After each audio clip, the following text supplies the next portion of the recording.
Yes, oli ku Kibz Online kyenyiza okubeera nga nkutegeeza erigwe wena atumbudde. Tuba tuyingiddewo n'ebyemizannyo okuvaako wano mu mugwanga erya Uganda nga kwotadde n'ensi yonna okutwaliza awamu. Ebyemizannyo bingi era nga tukyagenda ddala mu maaso. Oli ne Makedo Uganda. Mwebale abafollowinga jangu otufollowinge ku YouTube Kibz Online, Facebook Kibz Online, TikTok Kibz Online, ate osobola okufollowinga ne ku Makedo Uganda ku Facebook, ku TikTok nga kwota ne ku YouTube. Abali live ku TikTok musharinge mubeere nga muteekayo waka. Pozi olunaku lwaleero tugenda kubatandikirako mu byemizannyo okuvaako wano mu mugwanga erya Uganda. Jukira nti amasaza ga Buganda gagibwako akawoowo ku lunaku olw'omukaaga lwe tukubye emabega oba olw'omukaaga olwayita. Era nga abannaffe ba defending champion b'empaka zino ez'amasaza aba Bulemeezi baali bubeefuka n'essaza ly'abannaffe aba Buluuli. Era ng'omupiira gwagenda okuggwa nga Buluuli eyina goolo emu ate Bulemeezi 0. Buluuli yalumba Bulemeezi omwayo n'emukubira mu goolo emu ku bwerere. Yo Buluuli yagamba twagala mmanya oba oli defending champion, kyenyiza okubeera nga nkutegeeza erigwe wena eyeekuumidde ku Kibz Online. Era goolo y'abe Buluuli yateebwa mwana mulenzi oba yateebwa mwana mulenzi amanyiddwa nga Robert Sewanyana. Musaayi muto yasobola okuba nga ateebera bannaffe aba Buluuli eggoolo eyo gye basobola okuba nga bagwa ekiyifuyifu ku ba defending champion ne basobola okuba nga babakuba eggoolo yali emu ku bwerere. Kyenyiza okubeera nga nkutegeeza erigwe wena eyeekuumidde ku Kibz Online. Mwe mwenna abatulaba n'abatuwuliriza, kyenyiza okubeera nga mbategeeza nti Kibz Online Radio tugenda kuba nga tubatuusaako program masavu ku masavu ebyemizannyo ya sports updates nga bwe nkutegeeza nti okuvaako wano mu mugwanga erya Uganda nga kwotadde n'ensi yonna okutwaliza awamu. Empaka z'amasaza zigenda kuddamu ku weekend eno era nga okutegeezaako jjukira nti empaka zino ez'amasaza ga Buganda zeetabwamu amasaza gonna 18 aga Buganda. Era nga kuliko essaza y'abannaffe aba Buluuli, essaza y'abannaffe aba Buddu, Bugerere, Butambala, Kyaddondo, Bulemeezi, Busiro, Busujju nga kwota n'essaza y'abannaffe aba Buvuma, essaza y'abannaffe aba Kabula, essaza y'abannaffe aba Mawokota nga kwota n'essaza y'abannaffe aba Sese, essaza y'abannaffe aba Buweekula, essaza y'abannaffe aba Gomba, essaza y'abannaffe aba Kooki, essaza y'abannaffe aba Kyaggwe, Mawogola nga kwota n'essaza y'abannaffe aba Singo. Kyenyiza okubeera nga nkutegeeza naye ebibinja nga bwe biyimidde. Jjukira nti empaka zino ez'amasaza amasaza 18 bagateeka mu bibinja bibeera 3. Kyenyiza okubeera nga nkutegeeza erigwe wena omulungi atumbudde Kibz Online. Ebibinja bibeera 3 era nga buli kibinja kibeeramu teams 6. Era nga okuyitiramuko akatono ekibinja Bulange, ebibinja biri 3. Kuliko ekibinja ky'abannaffe aba Bulange Masengere nga kwotadde n'ekibinja ekya Muganzirwazza. Pozi ekibinja kya Bulange kirimu essaza y'abannaffe aba Buluuli, essaza y'abannaffe aba Buddu, essaza y'abannaffe aba Bugerere, Butambala, Kyaddondo nga kwotadde ne ba defending champion aba Bulemeezi. Era nga ekibinja ekyo ekya Bulange bakazanya omupiira guli gumu bwe guti. Kyenyiza okubeera nga nkutegeeza omupiira ogwaggulawo ba defending champion aba Bulemeezi nga bwe batunka ne Buluuli nesobola okuba nga yagwangula. Era Buluuli yekulembedde ekibinja ekyo erina points ziri 3. Kyenyiza okubeera nga nkutegeeza gwe wenna omulungi eyeekuumidde ku Kibz Online. Oli ne Makedo Uganda, the incredible olulenzi oluto olugoogofu. Kyenyiza okubeera nga nkutegeeza mwenna abaliko live nyongera okubabuuzaako akenso, nyongera okutumirako omukyala amanyiddwa nga Namukuveseri kyakabi nnyo. Weebale okubanga kwoli. Mwenna abaliko live ku TikTok mugamba muti ogamba ki omukulu amanyiddwa nga Booster kyakabi gwasinga. Kyenyiza okubeera nkutegeeza Booster agambye Busiro nga sigiwulidde. Busiro siyinza butajyogerako kubanga nange nva mu Busiro. Kyenyiza okubeera nga nkutegeeza erigwe wena ali ku Kibz Online ne Makedo Uganda. Pozi ekibinja Masengere mulimu essiza y'abanaffe ababusiro abaso okubanga bawangula ekikopo ekyo mu mwaka ogwa 2022 nga bali wansi wa manager eyali manager wa Busiro Baiven omukulu amanyidwa nga manager Ponsubuga. Busiro bali mu kibinja Masengere, mulimu essiza y'abanaffe ababusiro, Busujju, Buvuma, Kabula nga kwotadde n'essiza ly'abanaffe abamawokota nga kwotadde n'essiza ly'abanaffe abasese kyenyiza okubeera nga nkutegeeza erigo na andaba nga kwotadde n'abawuliriza. Ekibinja Muganzirwazza kirimu essiza y'abanaffe ababuweekula, Gomba, Kochi, essiza y'abanaffe abakyaggwe, Mawogola nga kwotadde n'essingo kyenyiza okubeera nga nkutegeeza erigo wenna omulungi atombode Kibz Online ne Makedo Uganda the incredible. Pozi empaka zino ezamusanga bwe nabategeeza nti ku weekend eno tugenda kubeera n'emipiira kamaala Musoga nga bwagamba, era nga ku Saturday oba ku Lwomukaaga ennaku z'omwezi nga 29 mwezi guno ogwa June tugenda kuba tulaba essiza y'abanaffe abamawokota bagenda kuba babiteekamu engatto bagende wali ku kizinga Ebuvuma basobola okuba nga bakyayira essiza y'abanaffe ababuvuma, era nga bannaffe abamawokota eno kampeyini eyo bantegezezaako nti bagituumye tondeka bagituumye tondeka Ebuvuma. So bannamawokota kyensuubira nti essiza y'abanaffe abamawokota balina vibe kyenyiza okulaba nga nkutegeeza, naye nga mmwe mwenna abaliko ku TikTok omusharinga live eno musobola okuba nga muteekawo vibe, so okuba nga tugenda mu maaso, so okuba nga tusimbula namukuva esseri ya topowa kyakabi nnyo gwasinga. Pozi nga bwe nkutegeeza nti Buvuma bagenda kuba befuka ne Mawokota, omupiira agenda kubeera Majjo Saza Ground wali ku bizinga by'e Buvuma, ate lunaku olw'omukaaga ng'ennaku z'omwezi 29 mu mwezi guno ogwa Juni bannaffe ababutambala bagenda kuba bakyaza essiza y'abanaffe ababuddu, era omupiira ogwo gugenda kubeera wali ku Kibibi Secondary School kyenyiza okubeera nga nkutegeeza erigo wena omulungi atumbudde Kibz Online. Pozi ennaku z'omwezi nga 3 ku Sande era tugenda kubeera n'emipiira kamaala Kyaddondo bagenda kuba befuka ne Bugerere, omupiira ogwo gugenda kubeera ku Omsdalen Primary School wali essiza y'abanaffe abakyaddondo bwe bagenda okuba nga bakyaliza emipiira gyabwe mu sizoni eno ey'amasaza eya 2024. Ate essiza Kyaddondo bagenda kuba ne Bugerere ku Omsdalen Primary School ku Sunday eno ng'ennaku z'omwezi 3 mwezi ogwa June. Ate essiza y'abanaffe abagomba bagenda kuba bakyaza essiza y'abanaffe abakyaggwe, era ku lunaku olw'Essande wali Kabula Soke essaza y'abanaffe abagomba wasobola okuba nga bakyayiza emipiira gino. Jjukira nti empaka z'amasaza essaza y'abanaffe abagomba lye likyasinze okuba nga liwangula empaka zino ez'amasaza ga Buganda, kyenyiza okubeera nga nkutegeeza, era nga Gomba yakawangula engabo eno oba ekikopo kino eky'amasaza ga Buganda emirundi 5 erigo wena omulungi atumbudde Kibz Online. Ku lunaku olwa Sunday tugenda kuba tulaba buweekula omanyi buweekula omwaka guno ogwa 2024 etaddewo likoda yasayininga bakooki basiniya kooki eyina basiniya kooki nga 2 ku gundi ku management yaayo.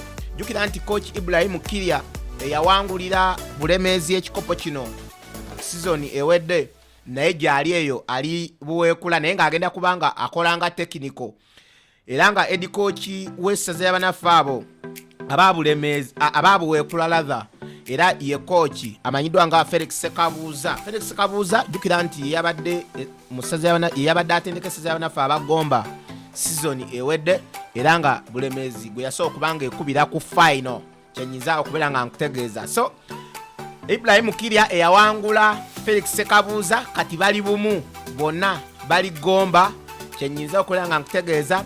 Ate essiza y'abanaffe abamawogola bagenda kuba befuka n'essiza y'abanaffe abakooki, era ng'omupiira ogwo gugenda kubeera Mawogola Saza Ground. Ate Kabula bagenda kuba befuka n'essese, omupiira ogwo gugenda kubeera bakijjulula. Yes, essiza y'abanaffe abakabula weesobola okuba nga likyaliza omupiira kyenyiza okubeera nga nkutegeeza erigo wena atumbudde Kibz Online. Busiro bagenda kubeera ne Busujju. Omupiira guli Ssentema, Busiro yazeeyo Ssentema. Season ewedde Busiro ebadde n'ebizibu oba bingi oba kyemba njogera. Jjukira nti Busiro eno yali season ewedde ebadde ekyaliza empira gyayo kuwakisha. Jjukira nti Busiro yali defending champion wa 2022 naye season ewedde ya 2023 Busiro teyasobola kubanga eva mu kibinja.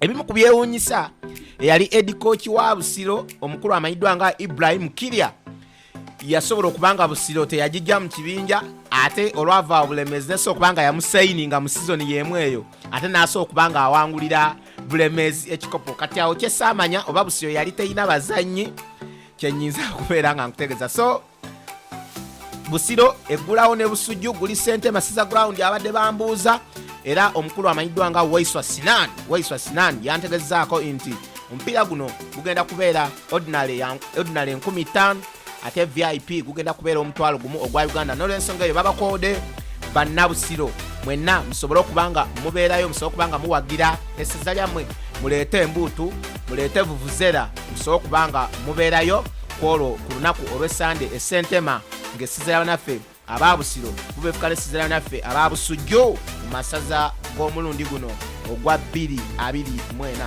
Anaabaani anaasobola okubanga asitukira mu kikopo ky'amasaza eky'omulundi guno. Signings nnyingi zendabyeko, nalabyeko essaza ly'abannaffe ababuwekula basobodde okubanga bafuna mwana mulenzi amanyiddwa nga Kalema Jime abadde yali bebamu kubatwalira Busiro ekikopo omwaka ogwo ogwa 2022. Season ewedde Kalema Jime abadde Mawokota naye teyasobola kubanga asamba. Baali bayinamu awo nga Busiro tennamuta Mawokota Kalema awoza bante abebuso bagamba contract tennagwako bwebityo. So n'olwensonga eyo mwana mulenzi amanyiddwa nga Kalema Jime season eno yasobodde okubanga yeegatta kusaza naffe ababuwekula era buwekula emu nagirabyeko ng'efuna mwana mulenzi amanyiddwa nga Zirabaroni okuva mu season y'abannaffe ababusiro. Kyenyiza okubanga nkutegeeza eri gwena omulungi atumbudde Kibz Online singo nabo mu katale beenyigiddemu nnyo. Twala mwana mulenzi amanyiddwa nga Bat. Jjukira nti mwana mulenzi Bat ono yaliko kusaza y'abannaffe abo abasingo ne basobola okubanga bamuzaayo season eno mwana mulenzi amanyiddwa nga Bat. Mwebale abajoyinize ku TikTok. Prince Zara, thank you. Tone webale kubeerako. Kakuya webale kubeerako. Sisbaye nawe webale kubeerako. Prince Joshi mubeereko ate musobola okubanga musharinga live eno na Kedo Uganda the incredible Olenzi oluto olugogofu so kubanga mbatusaako ebyemizannyo bwino ku bwino. Pozi nga tuvuddeko awo nga mbadde mbategeeza ku transfers ez'amasaza era essiza y'abannaffe abasingo twayirabye nga bafuna mwana mulenzi muyizitaswa amanyiddwa nga Calvin Peter Emayo ono mujjukire ku ssiza y'abannaffe ababulemezi naye nga season ewedde abadde mu ssiza y'abannaffe abamawokota era nga y'omu kubasobola okubanga bateekawo embeera Mawokota neso okubanga evuga. Najjukira nti Mawokota bagikubira ku semi-finals kyenyiza okulaba nga kutegeeza latha bagikubira ku quarter finals era nga essiza y'abannaffe ababulemezi nibasobola okubanga bajjamu bannaffe abamawokota bawokota kyenyiza okulaba nga kutegeeza. Boy Busungu, thank you for joining ku TikTok. Kyenyiza okulaba nga kutegeeza mpozi ago ge mawulire okuvaako wano mu mpaka ez'amasiza ga Buganda nga kyenyiza okubeera nga nkutegeeza eri gwe wenna omulungi atumbudde Kibz Online.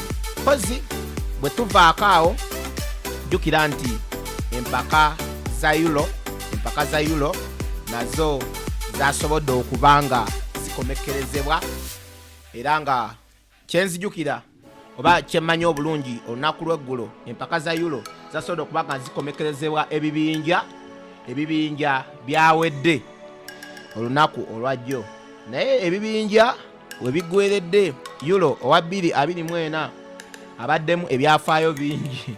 Jjukira nti Euro empaka zino eza Euro empaka okuvaako wali ku lukalo olwa Bulaaya Euro yatandika ennaku z'omwezi nga 14 omwezi ogw'omukaaga era nga mwetawaamu teams 24 kyenyiza okubeera nkutegeeza we twagenza okukomekereza emipiira gy'ebibinja ng'emipiira egizanyiddwa giri 36 ku mutendera ogwo ogw'ebibinja era nga goolo zisobodde okuba nga ziteebwa goolo zibadde 81. Abantu abalabye empiira egyo empiira 36 egy'ebibinja bali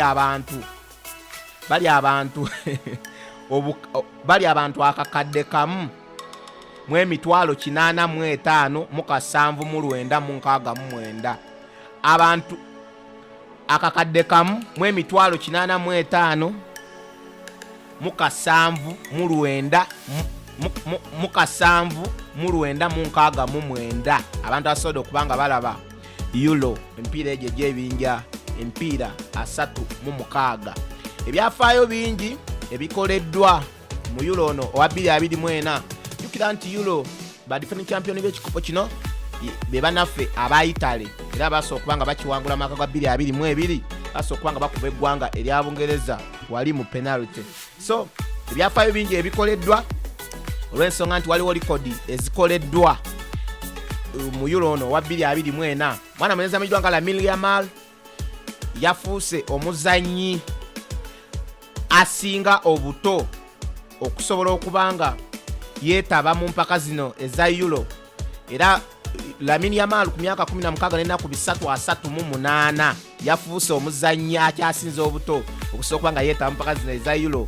Jukira nti Lamine Yamal ava mu ggwanga erya Spain era nga aguzanya ali mu kilabu ya Barcelona era nga yakola debut bwe baali befuka ne kilabu ya naffe aba Croatia. So Lamine Yamal nasobola okubanga yasetinze likodi ng'omuzanyi akyasinze okubeera omuto okusobola okubanga nga yeetaba mu mpaka zino eza Euro. Nkugambye ku myaka 16 n'ennaku 338 Lamine Yamal yerikodi yasobola okubanga amenya kinyiza okubeera nga nkutegeeza. Omuzanyi amanyiddwa nga Nebunayira naye yasobola okubanga asetinga record ng'omuzanyi akyasinze okubanga akuba goolo ey'amangu mu byafaayo bya Euro. Mwana muneza amanyiddwa nga Nebunayira nasobola okubanga naye record yasobola okubanga agimenya, yasobola okubanga akuba goolo mu seconds zaali just 23 yali amaze okubanga atebera ensi ye eya Albania bwe baali befuka ne banaffe aba Italy kyenyiza kulanga kutegeeza likoda ezimu.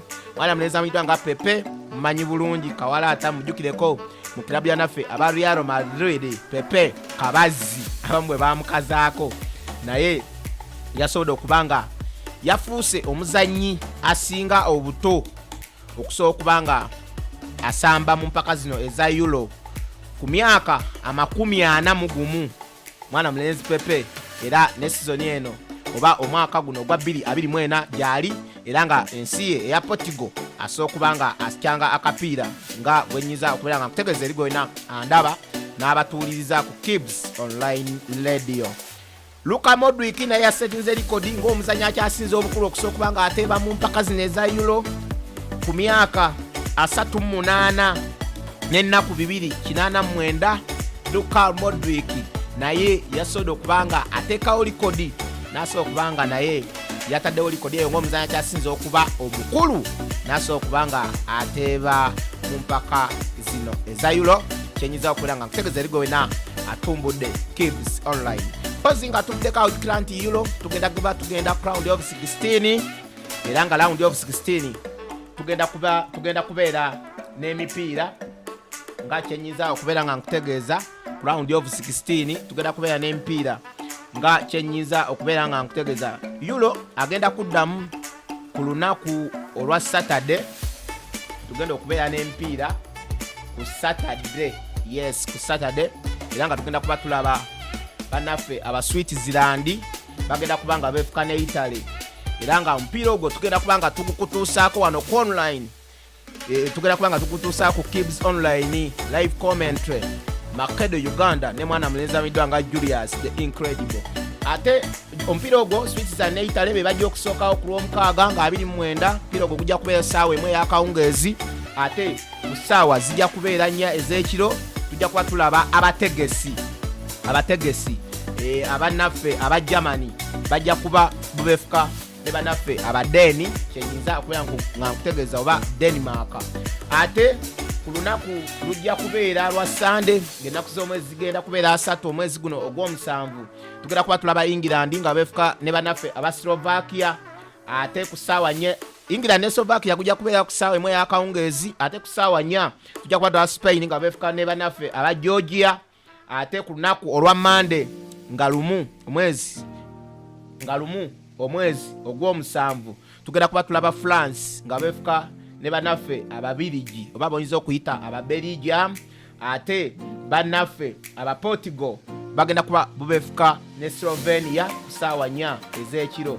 Ku lunaku olw'okubiri nga 2 July Romania bajja kuba beefuka n'Abadaaki oba bayita aba Netherland, ate bannaffe aba Australia be bajja okusembayo ku ssaawa 4 ez'ekiro ku lwokubiri nga tukomekereza oluzanyo round of 16 bajja kuba beefuka ne bannaffe aba Turkey. Kyenyiza okuba nga nkutegeeza ayitawo wakati wa Switzerland ne Italy ajja kuba asinkana Germany oba Denmark ku luzanya lwa quarter finals, ate ayitawo ku England ne Slovakia ajja kuba asinkana n'ayitawo ku Spain ne Georgia. Kitegeeza tulina omukisa okulaba Abangereza nga basinkana bannaffe aba Spain. Kyenyiza okulaba kutegeeza France anayitawo ku France ne Belgium ajja kuba asinkana anayitawo ku Portugal ne Slovenia, ate anayitawo ku Romania ne Netherland ajja kuba asinkana anayitawo ku Australia ne Turkey. Kyenyiza okulaba kutegeeza erigo wena omulungi atumbudde Kibz Online. Olina Makedo Uganda ngenda kuba nga mbatuusangako ebyemizannyo okuvaako wano mu ddamugwanga erya Uganda ng'otadde n'ensi yonna okutwaliza awamu bwino ku bwino, ate nga nammwe mwenna abaagala ezikuba ziwiini tugenda kubanga mbawa ziwiini, sobola okuba nga tutambula ffenna, sobola okuba nga muli akasente nga kyenyiza okubeera nga nkutegeeza. So mwe mwenna abaliko essaawa zino ngenda kuba mpumulamuko, ngenda kuba nkomawo. Weekuumire ku Kibz Online Makedo Uganda, olenzi oluto olugogo katukomewo. Yes, nyongera bakulisaayo mu kuwumulamuko mpozi omuyimbi waffe gw'oyinza okuyita Irene Kayemba jjukira nti ava mu Kibz Music Revolution era nga alina obuyimba bungi okuli akayimba omulongo ye kadogo mulongo. Ayimba ako kanyumira nnyo naye nga mugamba mutya mwenna abatumbudde abaana ba boda abaana b'omucyomo nga kwotadde n'abantu mwenna abatumbudde abali mu taxi, oli mu kutambula, oli ku mulimu, nkwebaza nti gyebaleko gy'otusaako engalo. So n'olw'ensonga eyo omuyimbi oyo amanyiddwa nga Irene Kayemba, genda ku platforms ze osubscribinge ku YouTube channel ye, olaikinge ate osharinge. Kyenyiza okukola nga nkutegeeza ne ku TikTok ali gendayo mu following. Irene Kayemba alina obuyimba nkuyanja, kyenyiza okubeera nga nkutegeeza eri gwe wenna atumbudde Kibz Online. Pozi nga tuvuddeko awo pozi jjukira nti Copa America akyagenda ddala mu maaso, wali ku luzanyo empaka z'omupiira wali ku lukalo lwa America. Kyenyiza okubeera nga nkutegeeza Copa America akyagenda ddala mu maaso era nga okutegeezaamuko erigo yena atumbudde Kibz Online. Jjukira nti Copa America ono naye abeera eri nga bw'olaba Euro, kati ono ye Euro w'Abamerika. Era Copa America nga bwe yasobola okuba nga atandika, bannaffe aba Argentina basobola okuba nga bakuba bannaffe aba Canada golo 2 ku bwereere, ate bannaffe aba Ecuador Venezuela yabagwako ekiyiifiivu nosobola okuba nga Venezuela 2 Ecuador 1, ate USA 2 Bolivia 0, ate Colombia 2 Paraguay 1. Kyenyiza okukola nkutegeeza yali match day 1, ate match day 2 twalaba naffe aba Peru 0 Canada 1, ate Ecuador 3 Jamaica 1, Panama ate omupiira gigenda okusobola okuba nga gibeerayo oba fixture nga bwe zigenda okuba nga zitambula. Olunaku olw'enkya ku Friday tugenda kuba tulaba banaffe aba Panama nga beefuka ne USA. Omupiira ogwo gwa nkya ssaawa 7 ez'ekiro eri mwe mwenna abanaagulaba. Copa America ono Copa America abeerayo nga bukya, kyenyiza kubeera nga nkutegeeza. Colombia bagenda kuba beefuka ne Costa Rica ku Saturday nga 29 mwezi guno ogw'omukaaga, nagwo omupiira gujja kubeerayo ku ssaawa 7. Ate bannaffe aba Argentina ku lunaku olwa Sunday bagenda kuba befuka ne Peru, ate Mexico bagenda kuba befuka ne Ecuador ku lunaku olwa Monday nga 1 July. Bolivia bagenda kuba befuka ne Panama ku lwokubiri nga 2 July. Kyenyiza okuba nkutegeeza ate Costa Rica bajja kuba ne Paraguay, era Brazil bagenda kuba ne Colombia ku lwokusatu ennaku z'omwezi nga 3, Costa Rica ne Paraguay. Ate ku lwokubiri tugenda kuba tulaba USA ne Uruguay. Ku Monday Jamaica ne Venezuela mbisoma kifuula nnenge. Ate ku Sunday era tujja kuba tulaba banaffe abakiri nga befuka ne banaffe aba Canada oye Copa America. Nga kyenyiza okubeera nga nkutegeeza erigo wenna omulungi atumbudde Kibz Online Radio, kyenyiza okubeera nga nkutegeeza. Pozi tulina akanyomero kaffe ak'amazaalibwa. Oyagala okumanya footballer oba omukyanzi wa kapira yenna gwe wazaalibwa naye olunaku olwaleero ng'ennaku z'omwezi 27 omwezi ogw'omukaaga, bw'oba oyagala okumanya sita gwe wazaalibwa naye oli wa mukisa. Wazaalibwa ne mwana mulenzi amanyiddwa nga Raul Gonzalez ono yazaalibwa mu mwaka gwa 1996. ng'olwo DJ Julius balowooza nti balizaalibwa mwaka gwa 1996. Raul Gonzalez yasooka kuba Lather. Raul Gonzalez yazaalibwa mu mwaka gwa 1977. Sorry, Raul Gonzalez yazaalibwa mu mwaka gwa 1977. Era Raul Gonzalez mujjukireko mu kilabu naffe aba Real Madrid okuva mu mwaka gwa 1994 mpaka mu mwaka ogwa 2010. Era Raul Gonzalez yasooka kuba nga azanya empiira mu mujozi gwa Real Madrid senior team empiira 5-5 n'ayambako Madrid n'asooka kuba nga yateeba goolo 228. Ate ne team y'abanaffe aba Spain senior team yasooka kuba nga agizanyira okuva mu mwaka gwa 1996 mpaka mu mwaka gwa 2006. olwo nga nze ndowooza okuzaalibwa. N'asooka kuba nga yazanya empiira 12 n'asooka kuba nga ateeba goals 44. ye mwana mulenzi amanyiddwa nga Raul Gonzalez yasooka kuba nga azanyirako mu kilabu y'abanaffe aba Real Madrid era nga yaliwo nga kapiteeni, era yaliko mweri Madrid y'aba Galacticos. Mwana mulenzi amanyiddwa nga Raul Gonzalez era mwana mulenzi amanyiddwa nga Cristiano Ronaldo basooka kuba nga bamusayininga okumujja ku kilabu y'abanaffe aba Man United. Real Madrid bwe yasayininga Ronaldo mu mwaka gwa 2009 bamuleetanga omusika wa Raul Gonzalez. So ye mwana mulenzi amanyiddwa nga Raul Gonzalez yasooka kuba nga akola ebyafaayo bingi nnyo. Kyenyiza okubeera nga nkutegeeza erigo wenna omulungi atumbudde Sion Sports, atumbudde Kibz Online Radio. Kyenyiza okubeera nga nkutegeeza erigo wenna aliko. Pozi nyongera bategeeza nti vibe ku vibe olunaku olwaleero kubeera nga ne programs ez'enjawulo, era nga wano ku Kibz Online DJ Julius agenda kubanga abasakatanga omuziki buli lwakutaano. Ekyo tugenda kubanga tusula mu ngatto ng'obeerako ng'osaba akayimba k'oyagala. Kyenyiza okubeera nga nkutegeeza erigo wenna atumbudde Kibz Online Radio. Oli ne Makedo Uganda nga kyenyiza okubeera nga nkutegeeza erigo wenna. Ebyemizannyo bingi okuvaako ebweru w'eggwanga, transfers. Jjukira nti teams zeteekerateekera season empya eya 2024-2025. Kyenyiza okubeera nga nkutegeeza n'ensonga eyo teams zenyigidde mu katale nga kyenyiza okubeera nga nkutegeeza. Mpozi transfer rumors oba ebyemizannyo, transfers ezitwendinga ezigenda mu maaso. Kilabu y'abanaffe aba Bayern Munich ekakasizza bwegenda okubanga efuna mwana mulenzi amanyiddwa nga Michael Olise okumujja wali ku kilabu y'abanaffe aba Crystal Palace yakonfaminze netegeeza nti Michael Olise emwagalamu millions 45. Kyenyiza okubeera nga nkutegeeza n'ensonga katulinde tulabe oba banaffe aba Bayern Munich banaafuna mwana mulenzi oyo amanyiddwa nga Michael Olise okumujja wali ku kilabu y'abanaffe aba Crystal Palace. Jjukira nti Michael Olise ne kilabu y'abanaffe aba Manchester United bamwepikira, nabo basooka kuba nga bamwagala kutadde kilabu y'abanaffe aba Chelsea erigo ena omulungi atumbudde Kibz Radio.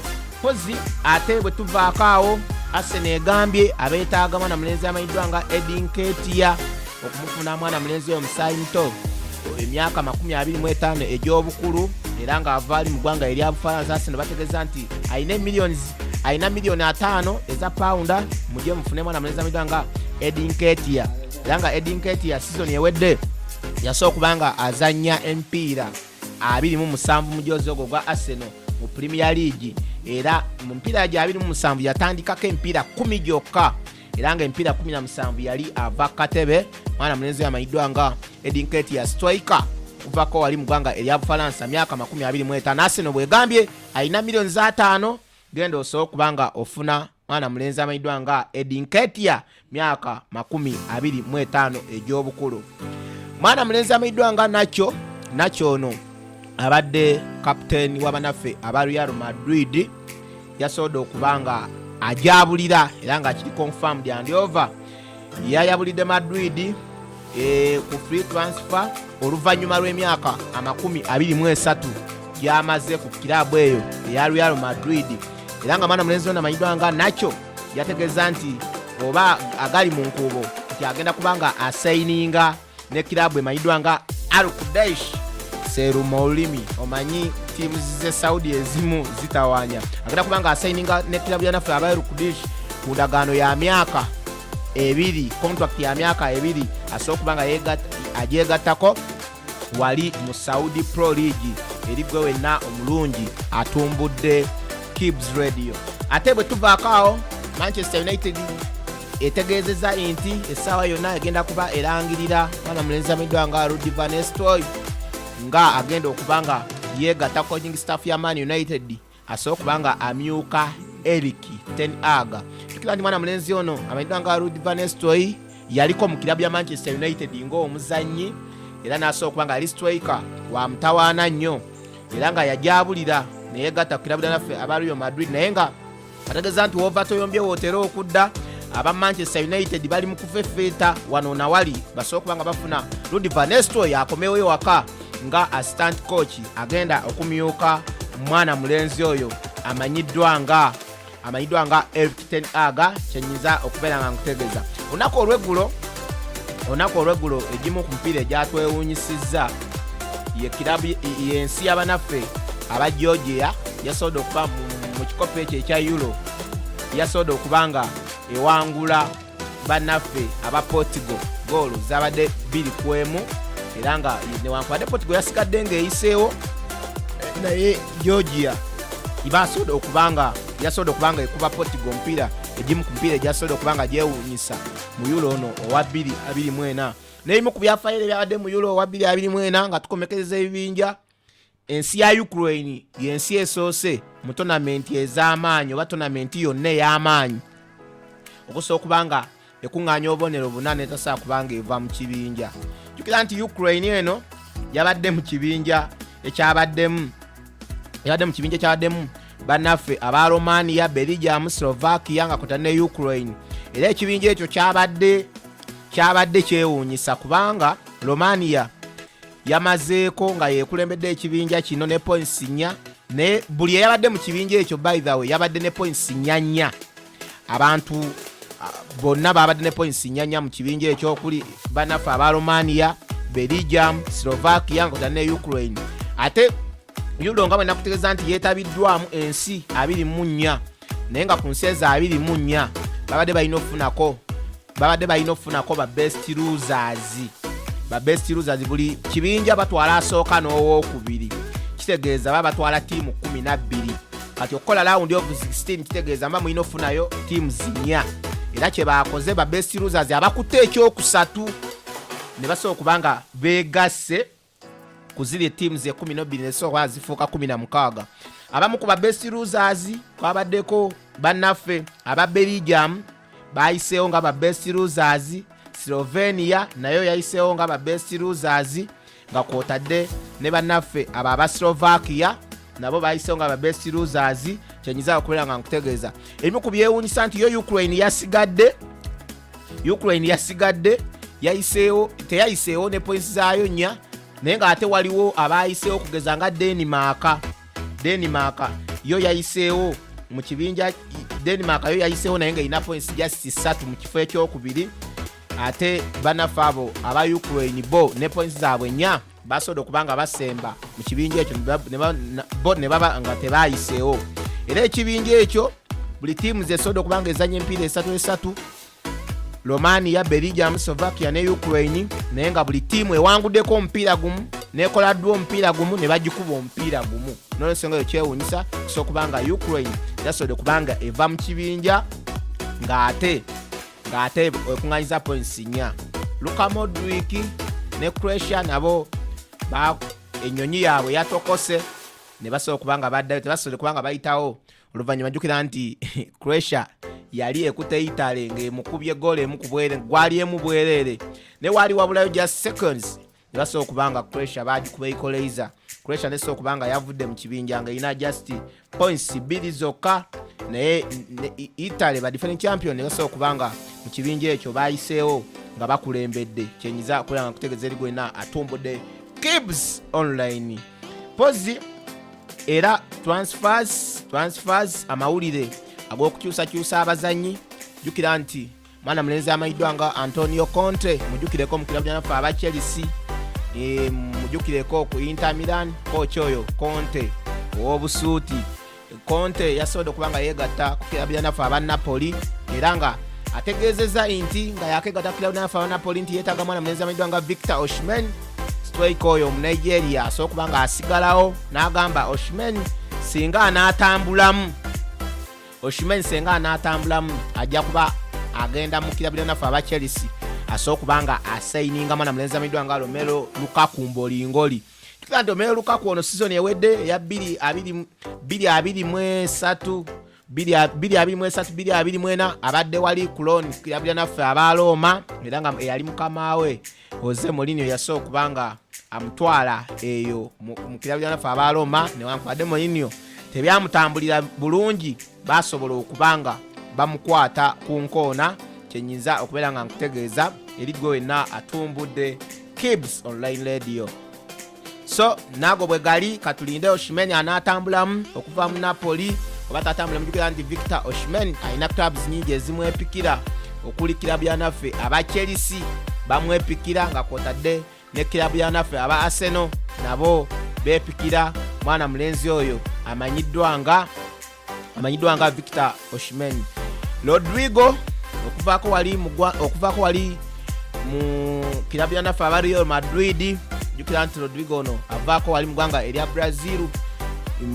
Liverpool evuddeyo netegeeza nti emwepikira yeetaaga mwana mulenzi ono amanyiddwa nga Rodrigo. Jjukira nti Madrid oluvannyuma lw'okuba nti yasobodde okubanga efuna Mbappe okuvaako wali mu kilabu yanaffe aba PSG. Jjukira nti Mbappe yabadde free agent, era Mbappe yasobola okubanga yeegatta ku kilabu yanaffe aba Real Madrid, nasobola okubanga asayininga endagaano oba na contract ya myaka 5. Kati awo Rodrigo abatakyalinawo kanamba abatalina waakuba.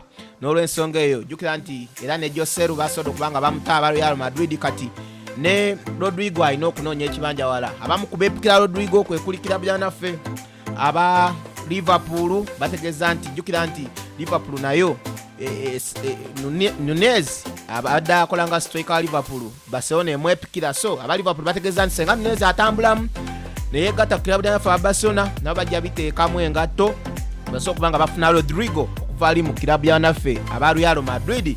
Kyenyiza okubanga nkutegeeza eri gwe wenna atumbudde Kibz Online. So Barcelona enefuna Nunez oba ne Liverpool enefuna Rodrigo, ate nga Rodrigo era ne Arsenal emwetaaga. Jjukira nti Arsenal eri ku muyiggo. Arsenal y'aba Bernard eyagala muteebi, ndowooza ate tayakizudde nti ekikyamulemesiza okutwala ekikopo teyina mwendo oyo ow'entomo. Kyovola ne Guardiola yakikola. Guardiola abaddengawo yayinako Jesus oyo nga kwayimiridde ba midfielder ba Kevin De Bruyne nga be bateeba, naye yamala n'agamba wayi kangula Haaland, era bwe yafuna Haaland nasobola okubanga atwala Champions League, newankubadde ekikopo kya liigi kyo yali akitwala ng'akitwala naye Champions League ndowooza yamala n'amanya nti alina okufuna omuteebi mwana mulenzi amanyiddwa nga Haaland. Kyenyiza okubeera nga nkutegeeza eri gwe wenna atumbudde Kibz Online. Manchester City yeetaaga mwana mulenzi amanyiddwa nga Lucas Paqueta. Jjukira nti eyagala okumusikiza mwana mulenzi amanyiddwa nga Kevin De Bruyne. Rumors oba olugambo oliwo bantegezaako ntegeddeko nti mwana mulenzi amanyiddwa nga Kevin De Bruyne yandyegatta ku kilabu yanaffe aba Barcelona emwepikira. Mu kusooka yali wakwegatta wali ku Saudi Pro League, naye amawulire agatambula kati oba agatrendinga bategeeza nti Kevin De Bruyne midfield oyo magician yandyegatta ku kilabu yanaffe aba Barcelona. Ago ge mawulire okuvaako mu transfers erigo wena omulungi atumbudde Kibz kyenyiza okubeera nga nkutegeeza amanya Makedo Uganda. Mwebale mwenna aba followinga nkutegeeza nti jangu YouTube followinge Kibz Online, ku Facebook wetuli atenga ne ku TikTok wetuli. YouTube jangu sharinga likinga ato subscribinge byonna bikozesa okubanga tupushinga waka ku Kibz Online. Joso tu followinga ku Makedo Uganda YouTube channel in names of Makedo Uganda, TikTok Makedo Uganda, Facebook Makedo Uganda. N'olwensonga eyo followinge o subscribinge ate olikinge kyenyiza okubeera nga nkutegeeza erigo wena atumbudde bosi. Jukira nti Liverpool yasobola okubanga efuna mwana mulenzi coach amanyiddwa nga Ancelotti nga yadda mu bigere bya mwana mulenzi amanyiddwa nga Jurgen Klopp kimera owenkejje. N'olwensonga eyo Ancelotti ategeezezza nti ayagala genda mu kilabu y'abanaffe aba Everton asobola okubanga afuna mwana mulenzi amanyiddwa nga Brendan White defender oyo asobola okubanga yegatta ku kilabu y'abanaffe aba Liverpool myaka 25 egy'obukulu. N'olwensonga katulinde tulabe olw'ensonga nti abamu ba defender Liverpool yasobola okubanga ebata kuli mwana mulenzi amanyiddwa nga Joel Matip lugudde embugubugu basobola okubanga bamuta nasobola okubanga atambulamu okuva awo mu kilabu y'abanaffe aba Liverpool. Kyenyiza okubeera nga nkutegeeza erigo wena atumbudde Sion Sports. Ate mwana mulenzi amanyiddwa nga Jamie Vardy omumanyi bulungi oyo mu kilabu y'abanaffe aba Leicester City. Jukira nti Jamie Vardy ono ye muzanyi omu kubataddewo likodi oba okusobola okubanga ateekawo embeera. Ye yagamba tava mu Leicester, yajja nayo mu Premier League Leicester City ne bagisalako n'addayo nayo era yakomyewo nayo. Ate yasobola okubanga awangula nayo ekikopo mu season eyo eya 2016-2017 Leicester City. Jukira nti we yajja nesobola okubanga ekola ekyafaayo ekyewuunyisa ensi yonna naddala mu muzannyo gw'omupiira nesobola okubanga yawangula ekikopo ekyo. Leicester City we yabeera n'abazannyi nga Ngolo Kante, Riyad Mahrez nga kwotadde ne mwana mulenzi oyo amanyiddwa nga Jamie Vardy abaali bamuzitasubwa. So mwana mulenzi amanyiddwa nga Jamie Vardy agambye y'omupiira agenda kubanga aguwummulira mu kilabu y'abanaffe aba Leicester City, naye tayogedde ebbanga ggere wagenda kusobola okubanga awummulira mupiira guno, naye ng'ategeezezzaako nti omupiira agenda kubanga aguwummulira mu kilabu y'abanaffe abo aba Leicester City. Ate Emirates Cup ekikopo kya Arsenal kyeyamanyiira okutwala nakyo kigenda kuba kigibwako akawo mu mwezi guno mu ntandikwa y'omwezi mu nkomero y'omwezi guno ogw'omusanvu. Era nga kilabu okuli kilabu yanaffe aba Bayer Leverkusen bavudde ne bategeeza ne bakonfaminga ekikopo ekyo bagenda kukyetabamu. Awo kyemba simanyi oba Arsenal eneefunayo kyefuna oba eneetwalayo ku kakopo omanyi obwo bwe bukopo bwa Arsenal erimu mwenna abaliko abatumbudde. Naye nga mwebala okusobola okubanga muwuliriza n'okulaba Kibz Online Radio tugenda kuba tubatusangako sports ate nga kwotadde n'akapapula mwenna abaagala ezikuba. Oyagala ezikuba, oyagala oditwensava, oyagala lukalala, tugenda kubanga tubatusangako wano ku Kibz Online Radio. Kyenyiza okubeera nga nkutegeeza ebyemizannyo bingi, naye ku lw'embeera y'obudde tugenda kuba tutandikirawo olunaku olw'enkya. Mwebale mwenna ababaddeko ku Kibz Online Radio, mwenna ababadde ku live ku TikTok ku Makedo Uganda, mwebale nnyo, mwebalidde ddala.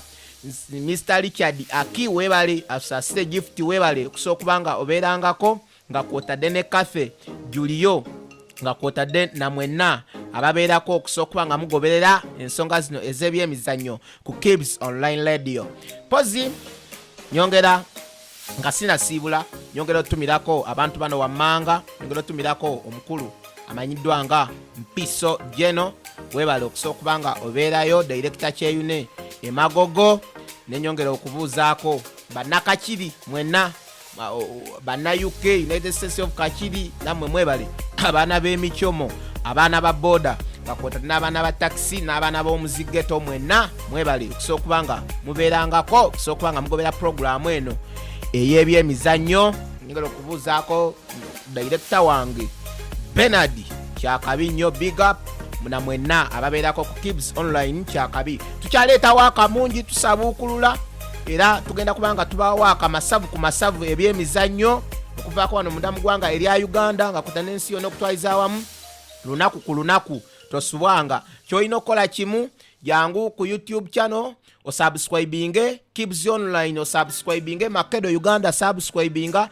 ku TikTok jangu Kibz Online followinga ato likinga ato sharinge Makedo Uganda jangu followinge ku TikTok likinga ato sharinge Facebook nayo je tuli nnyo Kibz Online jangu olikinge ofollowinge kyenyiza kulanga kutegeeza erigowena abaddeko ku Kibz Online Radio sigenda kusukano ku lwakadde tusinkane Sentema ku lunaku olwa Sunday esiza naffe ababusiro nga befukane busujju omupiira gwe bantegeeza nti gwa 15 ordinary ate VIP gugenda kubeera mutwalo naye ku mulundi guno obwakabaka bwa Buganda bwakyusizaamu buli mupiira gugenda okubeerangayo ogw'amasita bagenda kusookangayo empaka z'omweso era Makedo Uganda nz'omu kubagenda okusooka kubanga nkiikiriranga esiza naffe ababusiro n'olwensonga tusigane Sentema mukulu waisu Asinaani yantegeeza nti omupiira 15 n'omutwalo so tubeereyo mu bungi tuwagire esiza lyaffe abakoode muleete vuvuzera firimbi n'embuutu so kubanga tubeerangayo kyenyiza kulanga kutegeeza olunaku olw'enkya olwokutaano DJ Julius agenda kubeera wano ng'abasakata ndongo ku ndongo musibe bulungi mweraba Makedo Uganda Ssaabasajja Kabaka wa Buganda awangaale.